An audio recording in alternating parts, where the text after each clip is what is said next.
예수님, 예수님께서 부활하신 후에 사도들에게 자신의 모습을 보여주시고 또 여러 가지 모습으로 자기가 살아나셨다, 살아 계시다 하는 것을 증언하십니다. 그리고 40일 동안 사람들에게 나타나시면서 하나님 나라에 관해서 또 말씀하셨습니다. 그 예수님은 감람산, 그 올리브산이죠. 거기에서 사도들이 보는 앞에서 하늘로 올라가십니다.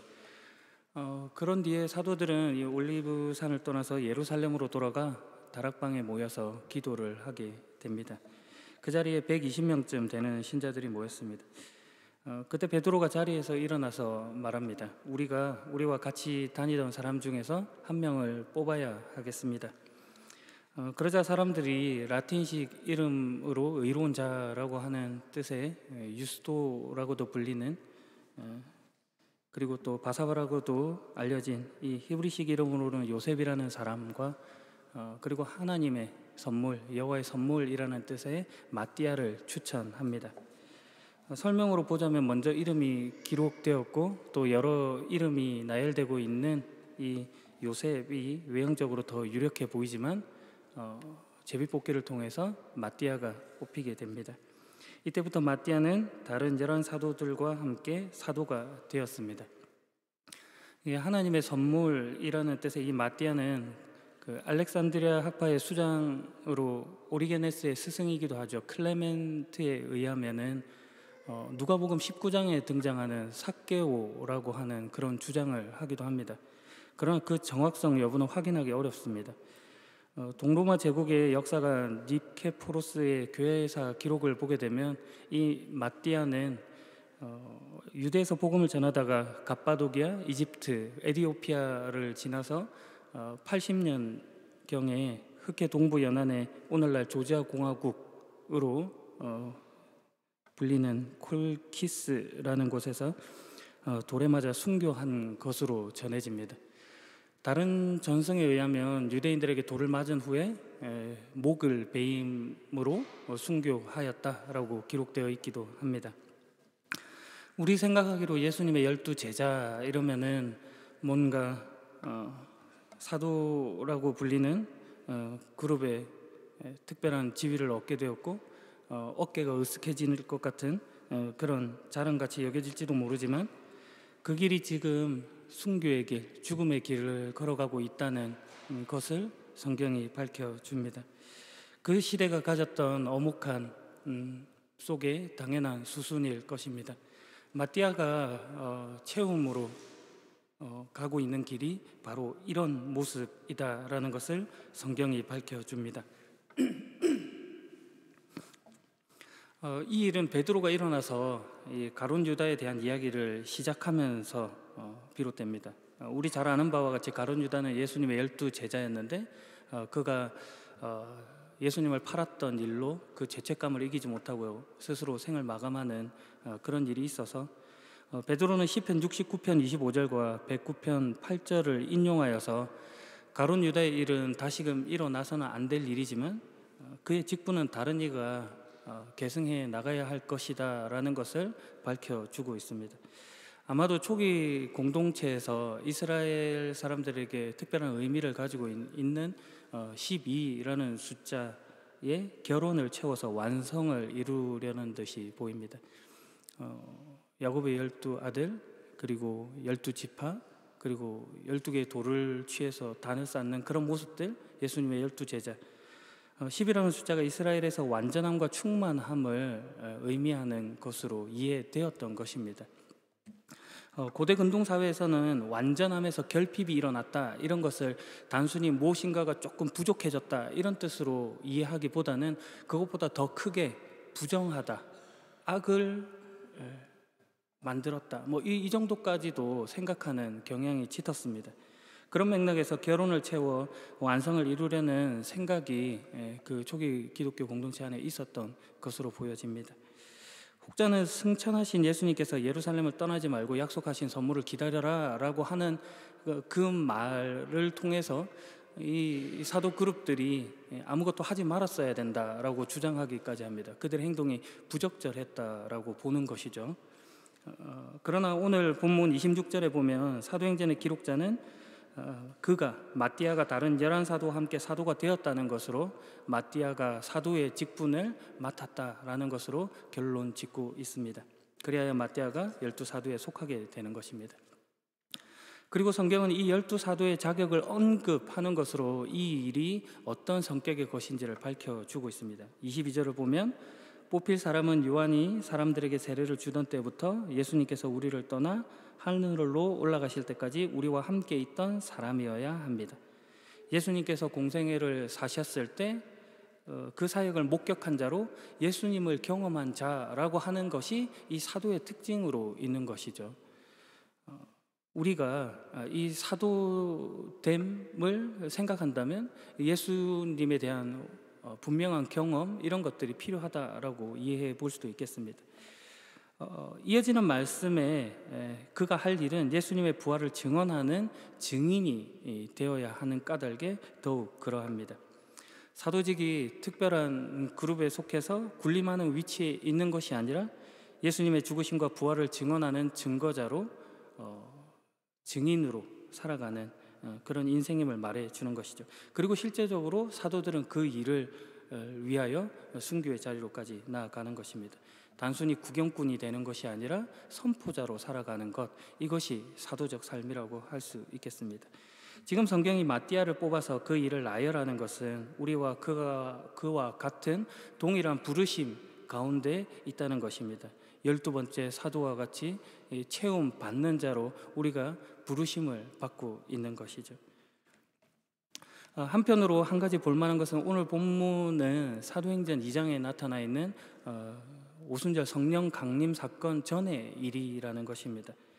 예수님께서 승천하시고 전에도 말씀하셨고 이미 들었고 약속하셨던 그 선물인 성령님을 맞이하기 전에 이 이야기가 펼쳐지고 있다는 것이죠.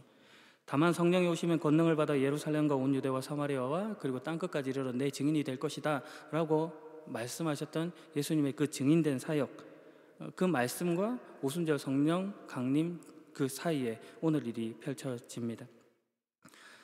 사도들과 120명의 사람들이 모여서 기도하면서 우선적으로 한 것이 이 사도를 뽑는 일을 했다는 것이죠. 증인의 사역을 위해서 부족한 부분들을 채워가는 그런 준비를 했던 것으로 보여집니다.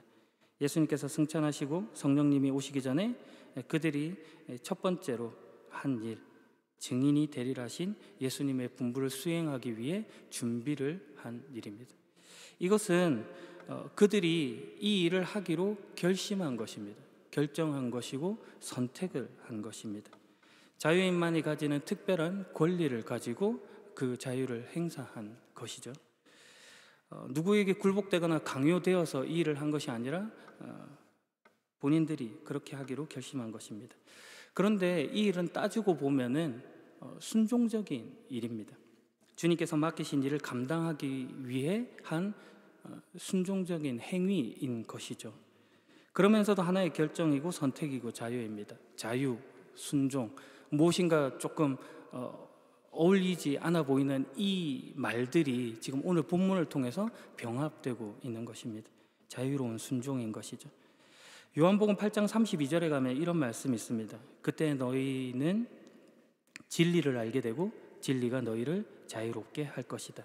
개정판으로 보면 진리를 알지니 진리가 너희를 자유케 하리라, 이렇게 되어 있는 말씀이죠. 미션 스쿨 같은 데 가거나 이제 뭐 기독교 대학교에 가면은 큰 돌에 이 성구를 기록해 둔 것을 볼 수 있습니다. 배움의 터이니 학문으로 진리를 이야기하는 것이겠지만 성경이 밝히는 진리는 요한복음 14장 6절의 말씀과 같이 내가 바로 곧 길이요 진리요 생명 되신다는 예수 그리스도를 가리키는 것입니다. 예수님이 진리이고 그 진리를 통해서 우리가 자유롭게 된다고 하는 것이죠. 오늘 본문에서 제자들이 자유로운 선택을 했다, 결정을 했다, 그리고 하나님의 뜻에 순종했다라고 하는 것은 진리 대신 예수님을 알았다, 그분의 말씀에 순종했다, 그래서 자유를 행사할 수 있게 되었다라는 그런 뜻을 포함하는 것입니다. 그러므로 순종은 진리에 속하는 것이고 이것은 한 존재가 가지는 위치, 그가 어디에 속했는지 누구에 속했는지를 밝혀주는 내용이라고도 하겠습니다. 그러므로 오늘 본문에서 인생의 모든 순간을 예수 그리스도로 채워가는 이야기, 그 채움의 사역이 바로 마띠아를 뽑는, 보충하는 그런 일로 나타나는 것이죠. 우리는 내려놓음, 더 내려놓음, 무소유라는 것으로 비움의 미학에 대한 이야기를 참 많이 들었습니다.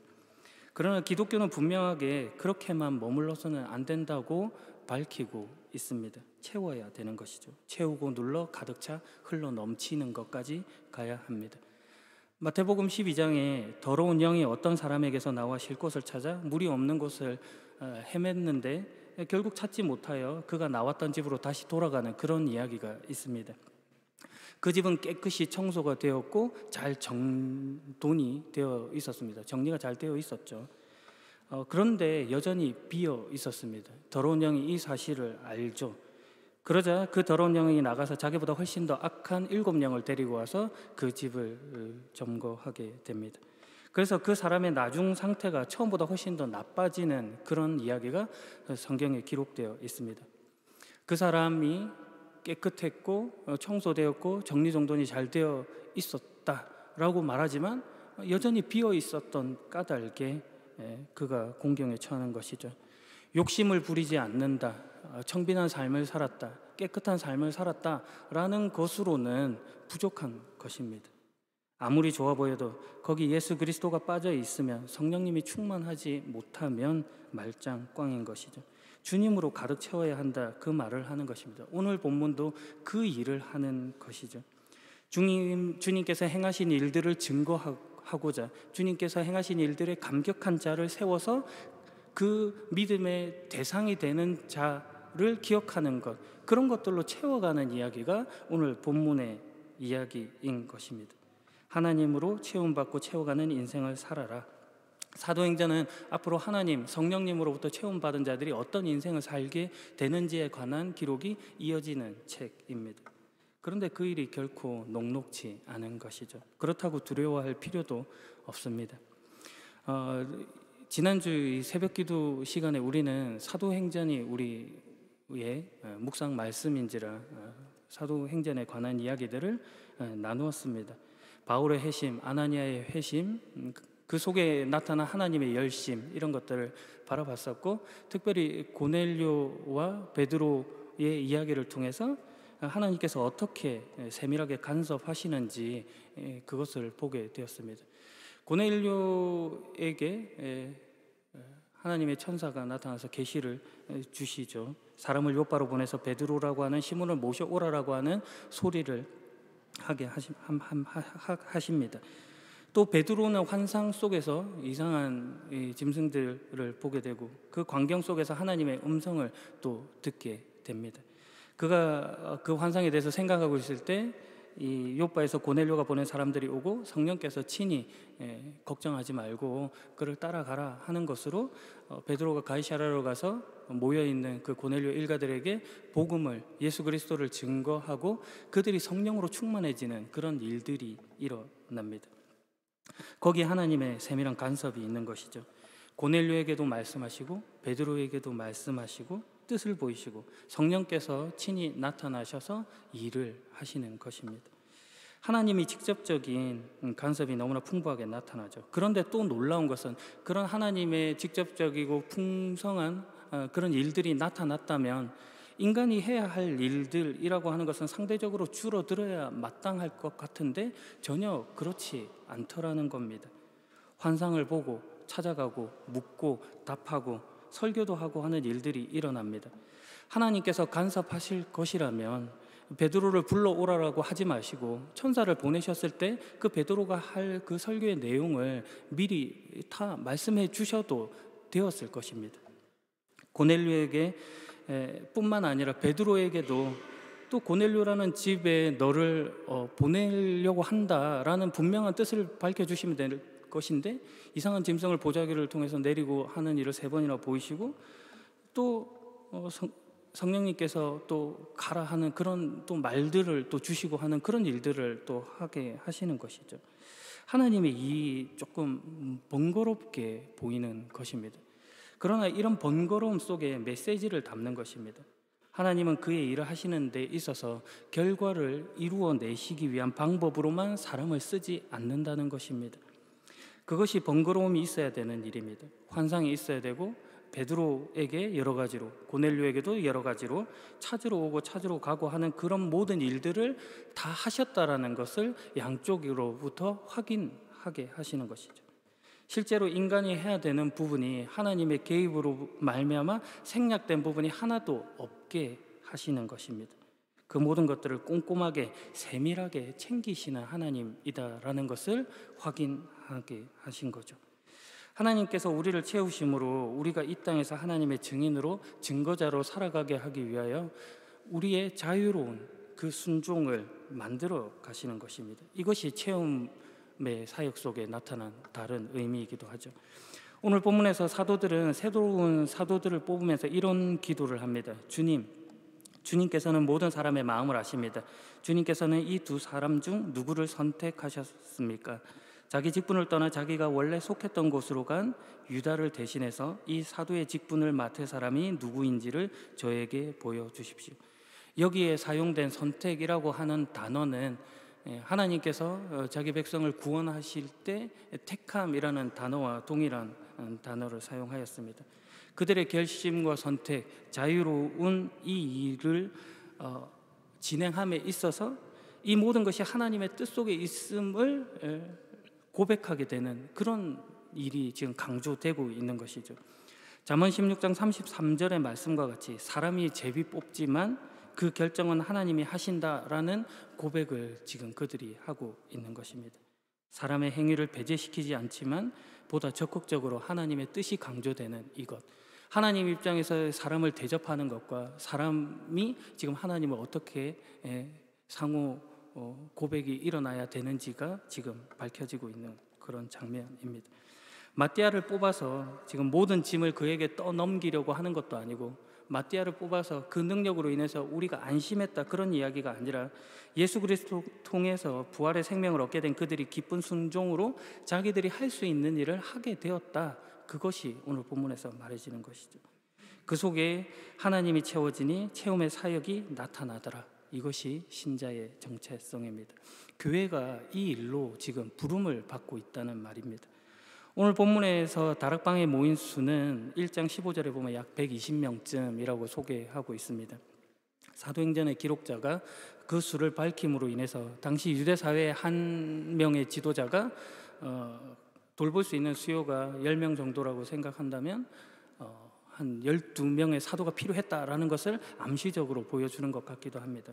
다른 한편으로는 사도행전 2장 41절에 믿는 자의 수가 3,000명이나 되었다라는 말이나 4장 4절에 5,000명 정도나 되는 믿는 자들의 수가 늘었다 하는 말들로 통해서 그 비교가 되는 지점이 있기도 합니다. 사도행전 9장의 바울의 회심 사건 후 바울이 다마스커스에서 설교를 하게 되는데요, 그때 예수님이 하나님의 아들이시다 하는 것을 전파하는 내용이 나타납니다. 그리고 나서 이어지는 9장 31절에 그러는 동안 유대와 갈릴리와 사마리아에 있는 교회들이 평화를 되찾고 터전을 든든하게 잡았다라고 말합니다. 그리고 교회는 주님을 두려워하고 성령의 위로를 받아 믿는 사람들의 수가 늘어났다, 이런 말로 이어집니다. 오늘날 교회를 보자면 양적 성장에 목말라 하고 있습니다. 교인 수는 갈수록 줄어들고 있는 것이 현실이죠. 교회의 분위기를 밝게 하고 썰렁하지 않게 하려고 합니다. 그래서 수많은 프로그램들이 교회 안에 들어오게 되죠. 이런 모든 시도들은 주님을 위한 열심으로서 칭찬받아 마땅합니다. 그러나 성경의 말씀으로 보자면 그 순서에 있어서는 상당한 차이가 있어 보입니다. 교회가 평화를 찾고 터전을 든든히 잡으니 믿는 사람의 수가 점점 늘어났다라고 성경은 밝히고 있는 것입니다. 그리고 그 평화는 주님을 두려워하고 성령의 위로를 받는 것으로 이루어지더라라고 하는 것을 말하고 있는 것이죠. 3,000명의 믿는 자, 5,000명의 믿는 자와 같은 그런 일들이 일어나는 것은 예수 그리스도의 죽으심과 부활이라고 하는 그 증언되어야 될 사실이 선포될 때에 그런 놀라운 일들이 일어나는 것입니다. 그들 가운데 복음이 채워져야 된다는 것이죠. 교회가, 우리가 이 일로 부름을 받고 있는 것입니다.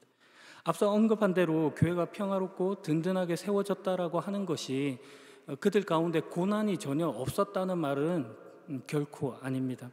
스데반 집사는 이미 죽었고, 그리고 지금 사도들은 모두 순교의 길을 예고받고 있습니다. 그리고 그 영광된 모습은 감춰집니다. 오늘 새롭게 뽑힌 이 마띠아라는 인물은 사도행전 이후로 더 이상 그 이름이 언급되고 있지 않습니다. 감춰지죠. 혹자는 이를 근거로 그의 뽑힘이 잘못된 것이다 라고까지 주장하기도 합니다. 세상적인 관점입니다. 예수 그리스도께서 그의 죽으심으로 꽃을 피우신 것 같이 하나의 밀알이 땅에 떨어져서 감추어진 것 같고 삼키워진 것 같지만 그 속에서 썩어 죽어 생명의 열매를 맺게 되는 것입니다. 오늘 본문의 마띠아가 이 사역을 맡았고 예수 그리스도의 생명을 채워가는 사역을 감당한 것입니다. 그리고 그 채움의 사역에 동일하게 오늘 여러분들을 초대하고 있는 것입니다. 이 일에 동참하시는 여러분이길 소망합니다. 마지막 짧은 말로 설교를 마무리할까 합니다. 안도현 시인의 너에게 묻는다라고 하는 제목의 시가 있습니다. 그 시의 첫 부분만 짧게 읽어드리겠습니다. 너에게 묻는다. 연탄재 함부로 발로 차지 마라. 너는 누구에게 한 번이라도 뜨거운 사람이었느냐? 여러분의 인생이 누군가를 채우고 있는 삶입니까? 여러분의 속이 그리스도로 채워져 뜨거워져 있습니까? 오늘 자신을 태워 세상을 밝힌 그리스도의 채움이 여러분 안에 넘쳐나 세상을 환하고 따뜻하게 채워가시는 복된 여러분이길 예수 그리스도의 이름으로 축복합니다. 기도하겠습니다. 우리를 채우시는 하나님, 당신의 그 세밀하고 풍성한 간섭에 감사를 드립니다. 우리의 자유로운 선택이 하나님에 대한 순종으로 나타날 수 있게 하옵소서. 세상을 빛으로 밝히신 그리스도를 증거하는 전도자가 되게 하옵소서. 누군가에게 나눌 것이 있는 자로 우리의 신앙을 확인하게 하옵소서. 오늘도 우리를 성령님으로 가득 채우신 예수 그리스도 이름으로 기도합니다. 아멘.